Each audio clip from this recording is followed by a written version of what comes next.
You will start from verse 17. We'll chant together. Manasam tu kim margane krite naiva manasam marga arjavad vrittayastvaham vrittimashritah vrittayo mano vidyaham manaha. So last time we talked about Jnana Yoga, the directness of the path of Jnana Yoga. How all the other paths are there to purify the mind, make the mind single-pointed. All the other paths that we've seen, they take the mind to be real. They take for granted that the mind is already there. And therefore, these different paths like Karma Yoga, Bhakti Yoga, Ashtanga Yoga tell us what to do with that mind to make it pure. Jnana Yoga goes straight and says, is there a mind? Manasam tu kim. Verse number 17 says, is there a mind? That we're doing all of these things to the mind, is there a mind? Margane krite. Conduct this inquiry, when one conducts this inquiry, naiva manasam, there is no mind. Marga arjavat. And this is the direct path known as Jnana Yoga. So in the example of the snake and the rope, this is very clearly seen. All the other paths presuppose there's a snake. And therefore they want to try and fix that snake on the rope. They want to try and fix it so that it's not so frightening, that it's not so scary to look at, that it won't scare us away, and it won't make us feel so sad or bad. All the other paths are fixing the snake. Jnana Marga is saying, turn on the light, there's no snake. So Bhagavan Ramana Maharishi takes this method up. And the beauty of this path is it's very simple, but it takes a really strong person to do this. Then we saw in verse number 18, he says, okay, let's examine the mind a little bit. We're asking if there's a mind, there's no mind. But what is this mind that we think there is? What is this mind? So in verse number 18, it says, Vrittayaha manaha. So what is the mind? Vrittayaha. Vrittayaha means thoughts are the mind. So formula 2. So step 1, there's no mind. When you ask if there's a mind, you'll find out there is no mind. But let's say we want to know a little bit more about this mind that's not really there. Step 2, the mind is composed of thoughts. Vrittayaha manaha. What kind of thoughts? Vrittayaha tu aham vrittim ashritaha. So there are 2 kinds of thoughts. If we take all of the thoughts that we have, they are just these 2 thoughts. One thought is called idam vritti, or the this thought. The other thought is called aham vritti, or what we call the I thought. The mind is just these 2 thoughts. The this thought, or what we call the idam vritti, it keeps changing. I am seeing a computer. Then I am seeing a bottle. Then I am seeing a book. So the object keeps changing. It keeps changing. I am seeing now the floor. So that is called idam vritti, that object which keeps changing, keeps changing, keeps changing. The aham vritti, or the I thought, is something that's relatively constant.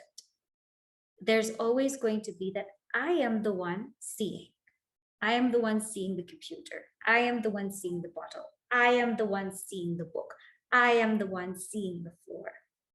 So this I thought is the one that's there constantly. So we find that there are these 2 thoughts. Now, what's wonderful about these 2 thoughts is that you can just make it 1 thought. So he says there's 2 thoughts. There's the object thought and there's the I thought, but now let's make it 1 thought. Why should we make it 1 thought? we should make it one thought, because the object thought depends on the I thought. Without I, this book will not be there. Without I seeing it, the bottle will not be there. Without I seeing it, the computer will not be there. So essentially, the object thought depends on the I thought. So here in verse number 18, he says, vrittayaha tu, these thoughts, aham vrittim ashritaha, means their substratum is the I thought. So the object thoughts really depend upon the I thought. And therefore, he says, what is the mind? Specifically, the mind is this I thought. That's what the mind is. It is this I thought. So now we come to this formula that the mind is the I thought. Now, what do we do? What do we do with this I thought? So now today we will see verse number 19. Okay. Verse number 19, I'll chant and then you can repeat. Ahamayam kuto bhavati chinvataha.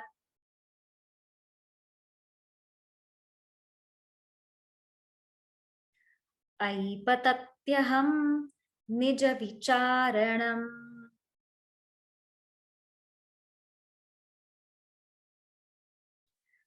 Ahamayam kuto bhavati chinvataha. Aipatatyaham nija vicharanam. So now what we have to ask ourselves is, where did this I thought come from?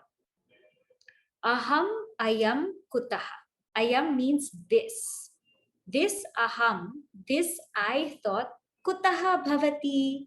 Where does it come from? Chinvataha. For one who inquires this way, aipatati means, oh, patati, it falls. Aham patati, that I thought actually falls. Nija vicharanam, and this is called self-inquiry. So when we investigate into the I thought, it falls. This is all we need to do, right? It's just watch this thought. Just this particular thought that's there. Just watch it. Just watch that mind. Just look at that mind. And we don't have to do it for 10 minutes, 20 minutes. Do it for a moment. Just watch that mind. And when we watch that mind, we will find that that mind ceases. It ceases to be. And therefore, because it ceases to be, then that mind or that I thought is unreal. It's not a real entity. Because upon inquiry, it ceases. And that's what illusion is. Upon inquiry, it ceases. Like the snake in the rope, upon inquiry, the snake ceases. So it's like, if you tell someone to do 50 push-ups, it's very hard. But if you tell someone to do one push-up, like we can manage one push-up, but 50 is very hard.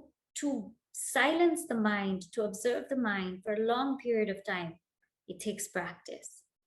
But just observe it for a moment and you will see it ceases. And that is why that very I thought is also illusory. So this personality, this being who we think we are, that is an illusory I thought. It is a thought. And what's more is that this thought is very unusual. Now I'm going to share with you the BMI chart so you can understand how contradictory and how unusual this I thought actually is. Okay?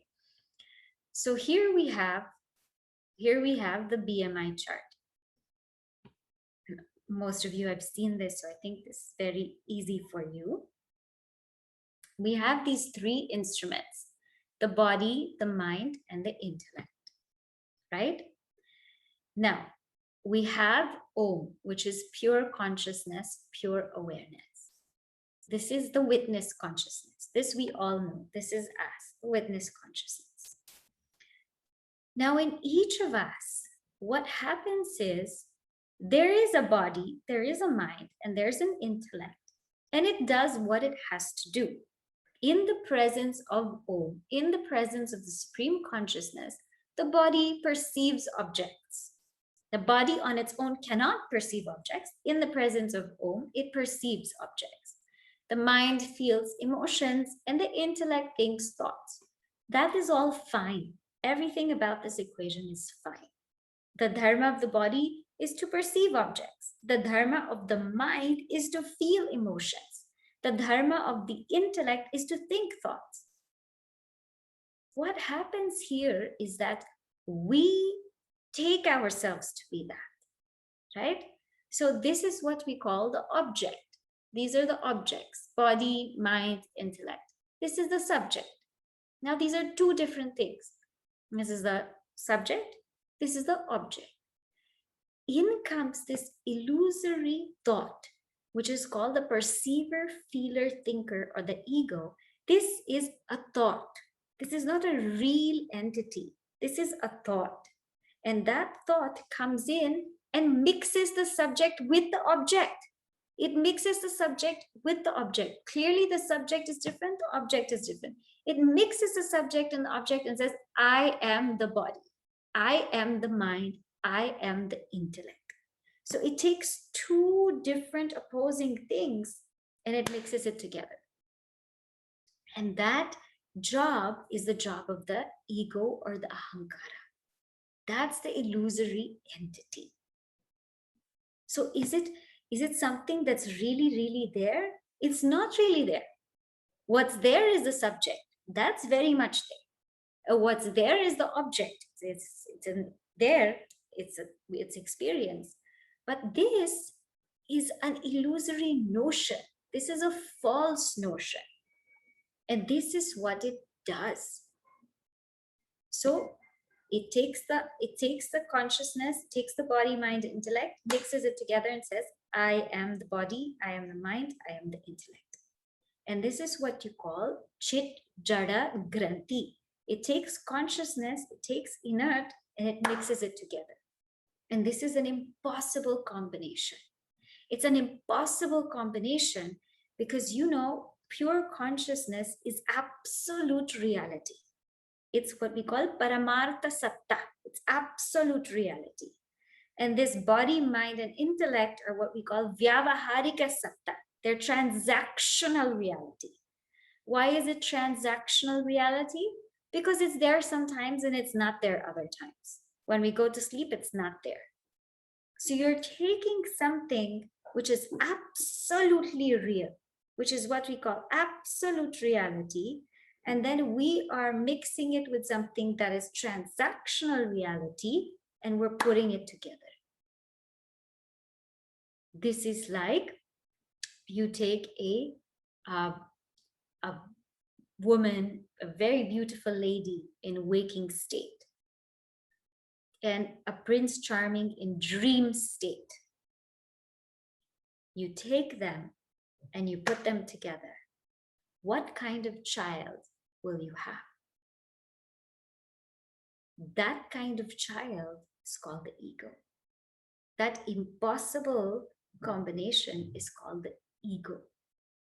So that's why Guru Dev always used to say it's a relationless relationship, because they really cannot have a relationship. They are two opposites. One is consciousness. The body, mind, intellect are inert. They cannot have a relationship. They're in two different degrees of reality. They cannot have a relationship. So this notion of mixing the two impossible things, which are two things which are impossible to mix, that's called the ego. And so when one inquires into that, then that ego falls. Because you're asking the ego, are you pure consciousness? Are you that? Are you pure consciousness? No. You're asking the ego, do you belong to the subject? No. Do you belong to the object? Are you from the body? Is the ego from the body? Is the ego from the mind? Is the ego from the intellect? No, because the body, mind, and intellect are completely inert. Is the ego from pure consciousness? No, because pure consciousness is a witness consciousness. It's always there as it is. So when you try to place this ego, where do you place it? You cannot place it with the object. You cannot place it with the subject. It just goes. It goes away. Ai patati. And so that's why in that example of the wedding, right? The wedding with the bride and the groom, that there's this guest which poses to be from the groom's side and poses to be from the bride's side. But when they both try to place this guest runs away because it doesn't have a place. So your ego and my ego is that uninvited guest. It doesn't have a place. It does not belong to consciousness. It does not belong to the BMI. It does not have its own legs to stand. It's just a notion. And in fact, Bhagavan Ramana Maharishi in Saddarshanam says it's like a ghost. It's like a ghost that you try to see what it is and it runs away. This is what's called the ego or I thought. Now just imagine how much of our life goes in preserving this ego. How much of our life goes. I remember in our last class, we had to write our obituaries. We had to write what is the whole life story, or what is the purpose, or what does this ego do? What did this do? The point is, the pursuit of our life becomes about the pursuit of the ego. This is where we fall as seekers. The pursuit of life becomes the pursuit of this I thought, this ego, this aham vritti. And all we're trying to do is trying to expand it, trying to make it look nice, trying to make it look good, trying to grow it, develop it. We spend our lives trying to do that. And in the beginning, it's fine, but we lose out. The point of life is not to expand and grow and build this I thought. The point of life is to go into the source of the I thought, because that's the real thing. This personality, our name, our individuality, it's just an illusory identity. That's all it is. And this is the direct path that Ramana Maharishi gives us. It doesn't take, he didn't study any Shastra extensively to give us this path. He experienced it directly himself. And he writes it in such simple language that if you and I actually just do it, just take a moment, we will realize the futility of this ego. So therefore, he says, aham ayam kutaha bhavati. From where did I come? From where did this I thought come? Where does it belong? Chinvataha. If one just inquires, just hold that inquiry. Just hold that inquiry. What happens? Ai patati. There is no more issue. There is no more issue in life, because the issue to every single problem is this ego. And this is called the path of self-inquiry. Okay. So now, let us see. I think what I'll do is I'll just put the thought flow of 17, 18, 19 together, and then we can have a little bit of a discussion, because this should be clear. So when we come to Jnana Marga, this is the straightest way, straightest path. Step number 1, ask if there's a mind. Just ask. Ask, is there a mind? Okay, then what is that mind? that mind is composed of I thought, and that mind is composed of object thought. Okay, fine. So there's many, many, many object thoughts that I experience, and there's the I thought that seems constant. Now, if I follow the object thoughts, then it will bring me to an extroverted direction. I'll keep following the object thoughts. I'll say, oh, I see this bottle, it's so nice. Oh, okay, where did you get it from? Oh, wow, let me go there. You follow the object thought, we go out into the world. Every single object thought we follow, we go out and out and out into the world. So he says, go to this I thought, the one that's underlying all the object thoughts. You come to this I thought, the one that says, I am seeing this bottle, I am seeing this computer, I am seeing this book, I know this book. Come to that thought. When we come to that thought, I am seeing this book, I am seeing this computer, I am seeing this pen. What kind of thought is that? Where did that come from? Did it come from the body, the mind, the intellect?